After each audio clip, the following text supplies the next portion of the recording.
galera, último módulo. Módulo de gestão de pessoas. Cara, falar para vocês, ó. Esse módulo foi 100% gravado, regravado, atualizado para esse concurso. Cara, você tá competitivo demais, cara. Papo reto, prof. Papo reto. Pode acreditar, hein? Vamos lá, gestão de pessoas. Dica número 32. Paradigmas de gestão de pessoas. O que é isso, professor? Isso aqui é o seguinte. A FCC e também a ESAF e a OCESP, todas as bancas adoram saber, querer saber se você sabe qual que é a diferença dos paradigmas de gestão de pessoa, ou seja, o paradigma clássico do RHzão do paradigma de gestão de pessoas. Então você tem que montar um modelo mental para ir para a prova.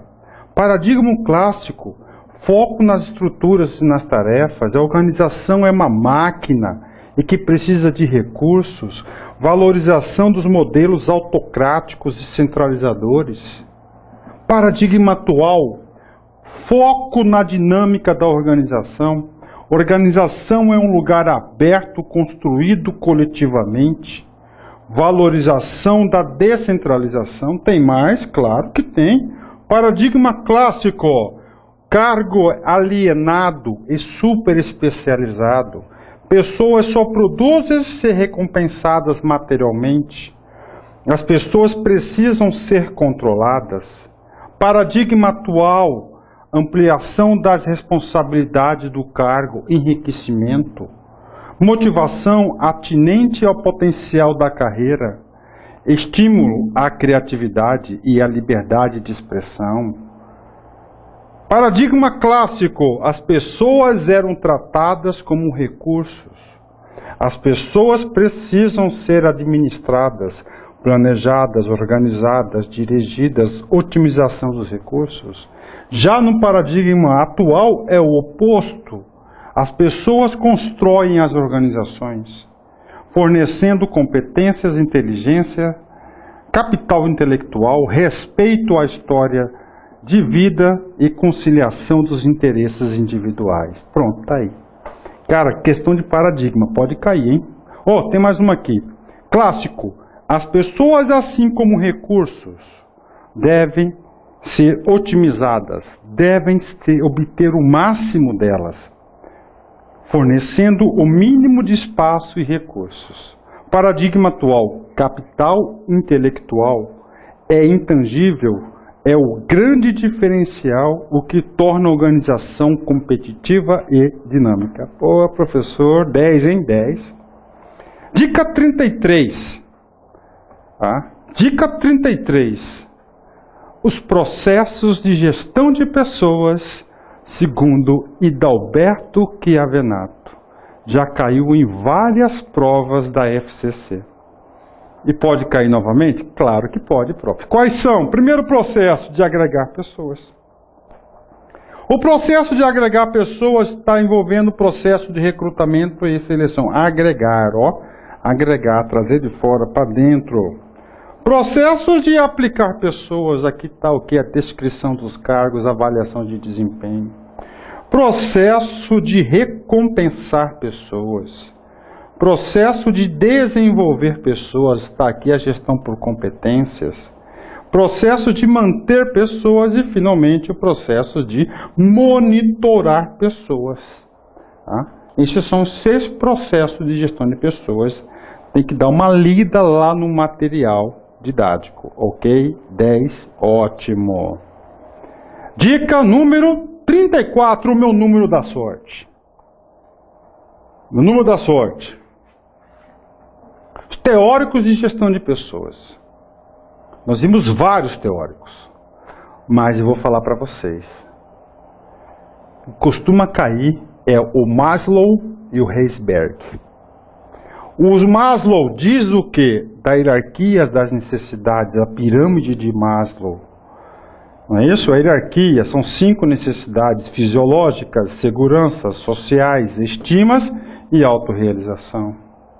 Não é isso? Tem que passar um a um até chegar no topo. Já o Herzberg fala de fatores. fatores superiores e fatores inferiores, fatores higiênicos e fatores motivacionais. Pronto, tá aí.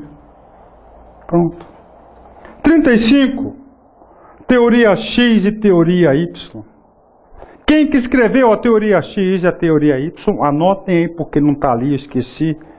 MacGregor. Mac de McDonald's. É isso mesmo. MC. MacGregor. MacGregor. Teoria X e teoria Y. Ou seja, a teoria X parte do pressuposto que as pessoas são preguiçosas, indolentes, não têm responsabilidades, elas têm que ser coagidas, só trabalham por dinheiro, são ingênuos, não têm ambição, não têm iniciativa. E a teoria Y é o contrário. As pessoas gostam do trabalho, são esforçadas, são dedicadas, consideram o trabalho como algo natural, prazeroso. São autocontroláveis, criativas, competentes. O trabalho é satisfação. Administrar é um processo de criar oportunidades. Então tem a teoria X e a Y. O cara costuma trocar as características das teorias. Tá? X é do mal, Y é do bem. Exatamente, professor. Né? 36. Cara, essa dica 36 eu só coloco na banca quando o concurso é da banca da FCC. Verdade por verdade. Cara, a FCC ama Kurt Lennon. Ele ama de paixão, cara, Kurt Lennon. Cai muito. Só escreveu muita coisa esse cara, Kurt Lennon. Mas o que mais tem caído ultimamente é o processo de mudança. E fala que a mudança tem que ser tratada como um processo e cai, despenca, Kurt Lennon. Presta atenção, o FCC adora isso.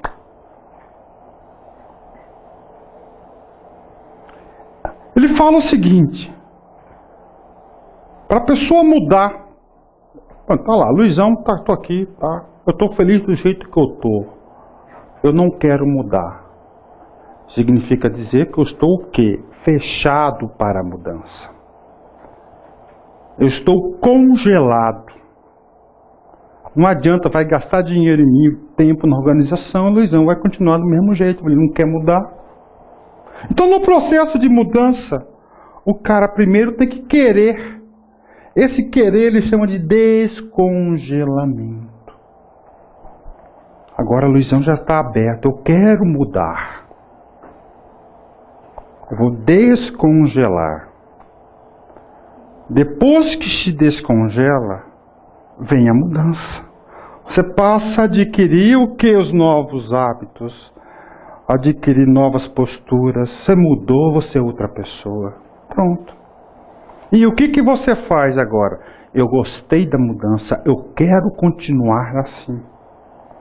Nesse eu quero continuar assim, vai acontecer o processo de recongelamento. Por que você tem que recongelar? Para você não voltar ao patamar anterior. Poxa, professor! Cai. O que ele costuma cair, professor? Ele costuma trocar aqui os papéis, o descongelamento pelo recongelamento. Então, um cara para mudar, primeiro tem o quê? Descongelar. Depois que o cara mudou, você tem que recongelar, porque se você não recongelar, ele volta ao comportamento anterior. Dica 37 também, ele é específica, presta muita atenção, é muito específico para a FCC, só a FCC que cobre esse cara aqui. Veron escreveu a teoria das expectativas para motivar o homem. Ele fala que a teoria da expectativa nós temos três itens, ó: instrumentalidade, valência e expectativa para gerar o quê? A motivação. Tá aí, cara, ó. Veron, valência, instrumentalidade e expectativa. Caiu no concurso, vários concursos só do Veron. Pronto. Dica 40, liderança. Liderança. Cai bastante. Vocês tiveram uma senhora aula de liderança. Tá? Uma senhora aula. Tipos, teoria de liderança. Nós temos, teoria dos traços. O que é a teoria dos traços? Foi a primeira teoria que quis explicar o fator liderança. Essa teoria veio explicar porque Moisés foi um grande líder, Mahatma Gandhi, Hitler, Jesus Cristo, Moisés. Esses caras foram grandes líderes. O que é a teoria dos traços? A teoria dos traços é aquela teoria que fala: o cara já nasceu virado. O cara já nasceu um líder nato. Já é o traço de personalidade que traz aquilo consigo. Prestem muita atenção para não confundir. A teoria dos traços não serve mais.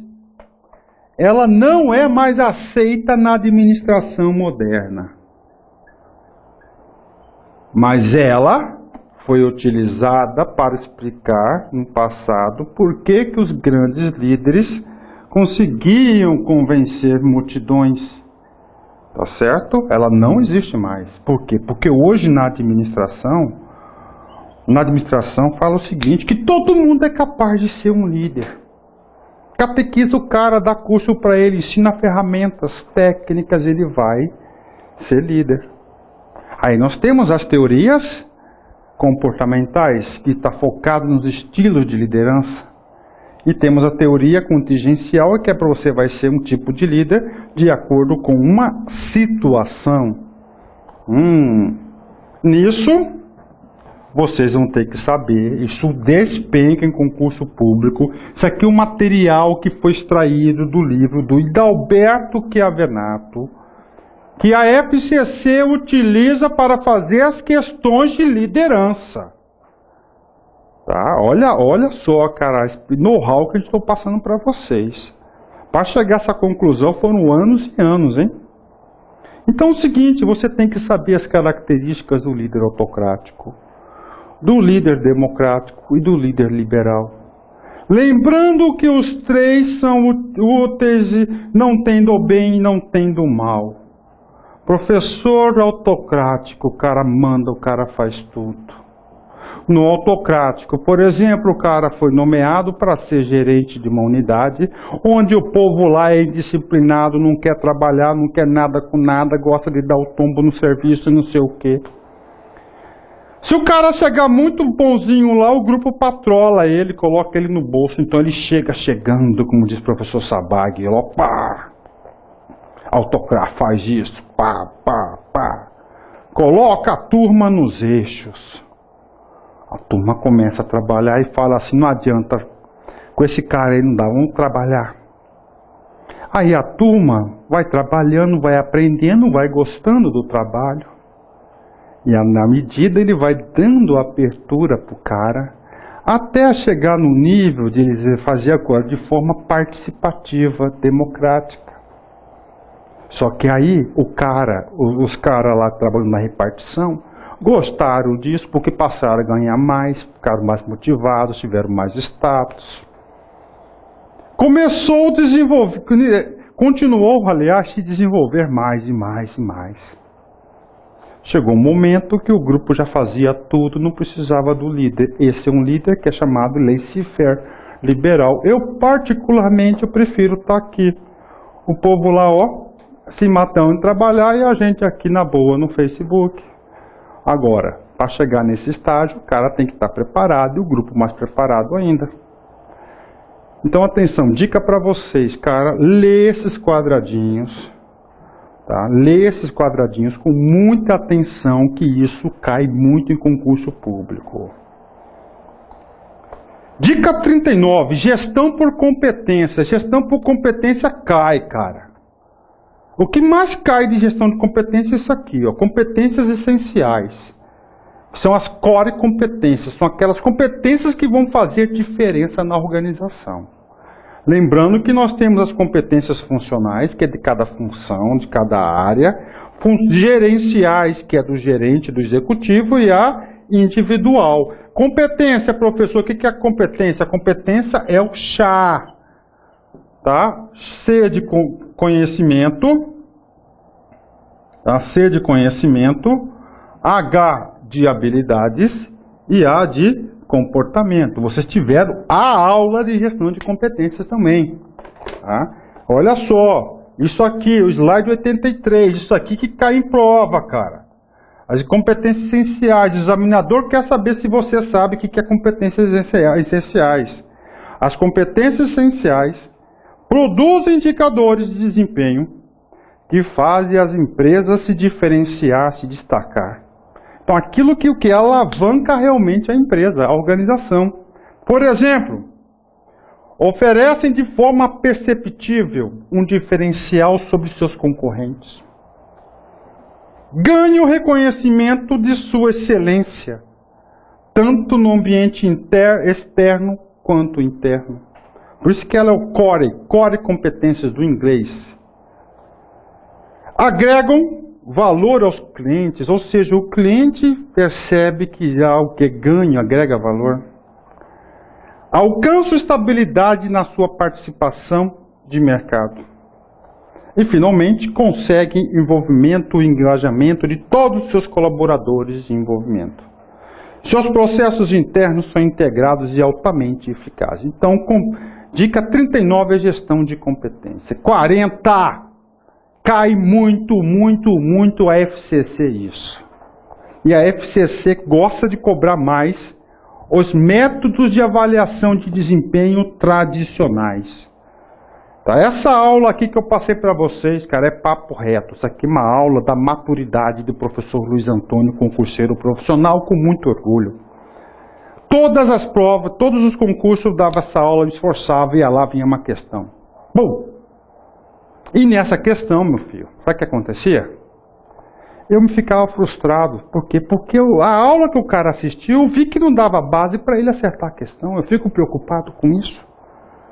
Até que o dia cheguei nesse formato. Depois que eu cheguei nesse formato, pronto, fechei todas as alternativas, todas as portas para o pontinho sair. Tá ao seu alcance, você pega ele. Então, os métodos tradicionais, você tem que ir lá, vai ter que saber o que são escalas gráficas, as vantagens e as desvantagens. Efeituá-lo. Tá? Que é um vício da avaliação de desempenho. Gravem esse nome, efeituá-lo. Tá? Escolha forçada é outro método tradicional para evitar o efeituá-lo. Pesquisa de campo, na opinião, o mais completo de todos. Método dos incidentes críticos, que vai avaliar o que? Somente os extremos. E, finalmente, o checklist, que é as listas de verificação. E nós temos ainda 2 métodos modernos de avaliação de desempenho, que é o método de avaliação participativa por objetivos, que é um upgrade da APPO, que é a administração por objetivos, lá do Peter Drucker, e o método hoje mais difundido, que é a avaliação 360 graus. Então está aqui a avaliação de desempenho, questão certa na prova de vocês, tá? Vocês estão no páreo, cara. Cultura organizacional, outra questão que cai muito, cara. Rapaz, olha, eu, dando essa aula para vocês, eu falei que dessas 46 dicas aqui que eu passei para vocês, 20 vão cair, né? Rapaz, eu estou já quase numerando para 25. Mas pelo princípio da prudência, eu vou ficar nos 20. E vou, papo reto, hein, cara? Eu vou chegar, vou fazer um vídeo, vou colocar no YouTube e falar, Paulix vai fazer a montagem, viu? Pô, presta atenção aqui, Dica 41, eu falei tal coisa. Aí você coloca a questão do lado. Ponto para o professor Luiz Antônio, tá? Vamos ver. Dica 41, clima organizacional. Toda cultura existe em 3 níveis de apresentação. O cara vai ter que saber o que é um artefato, o que é um valor compartilhado, o que são preposições básicas. Essa aula aqui é uma aula instrumental, porque o examinador faz Ctrl+C e faz Ctrl+V. Dica 42, recrutamento e seleção. Potencial questão de prova é saber diferenciar o recrutamento interno e externo, as vantagens e as desvantagens. Por exemplo, qual que é o mais barato? Interno ou externo? O mais barato é interno. A organização quer renovação do quadro, então tem que trazer sangue novo para dentro. Vai utilizar o recrutamento externo. Então, tem que saber aqui, interno e externo. Dica 43.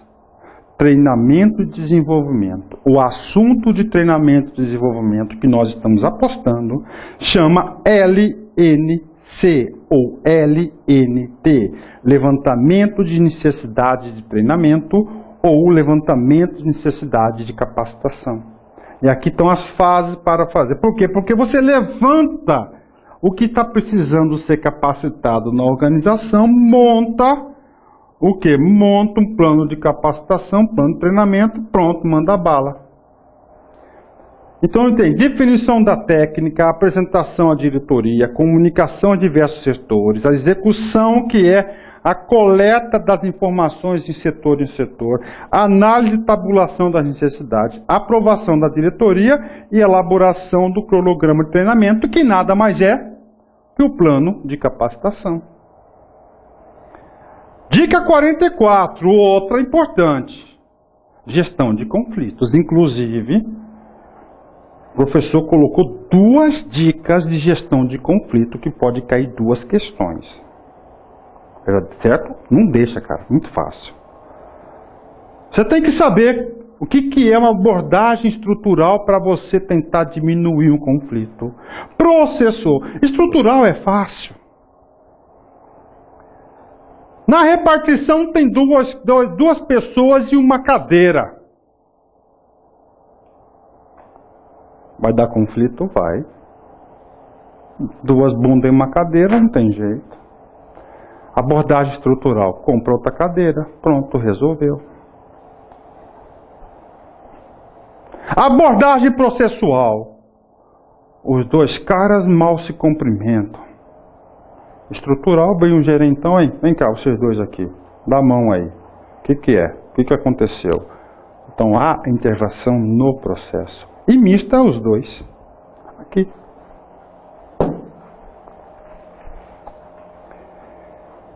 Estilos de conflito, de gerenciamento de conflito. Acomodação e evitação. Estilo perder, perder. Isso cai.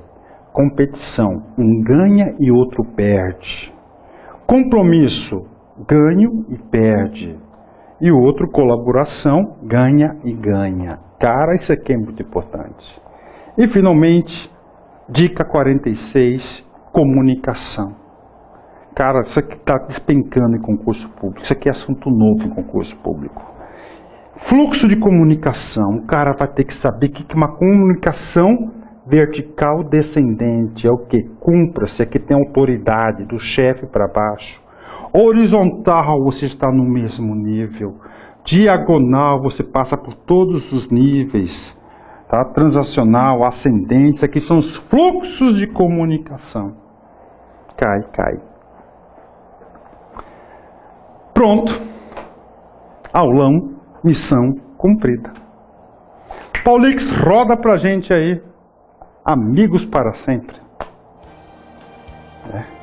Fazer o encerramento do nosso curso para vocês. O Tribunal Regional Federal da 5ª Região. Foi um grande prazer de toda a nossa equipe em ter proporcionado este curso. Pode ter certeza que nós nos esforçamos o máximo possível para fazer um curso muito, muito competitivo, e pode acreditar, se você seguiu a nossa cartilha, nossa orientação pedagógica, você está competitivo. Agora, na reta final, você tem que se preocupar em fixar conteúdo, fazer a regra do loop, rever várias vezes o assunto. Chega na prova tinindo, tá certo, gente? Muito obrigado, foi um grande prazer, uma felicidade muito grande de fazer parte da sua vida.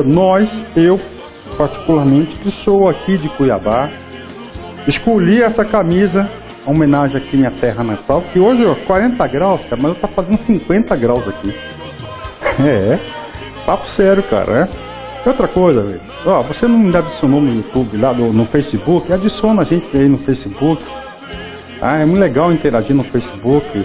A gente está potencializando muito essa ferramenta aqui no LC Concursos, né? Gente, então, olha aí, flecha, acertar o alvo. Foi mandada por uma aluna nossa, por e-mail do Paulix.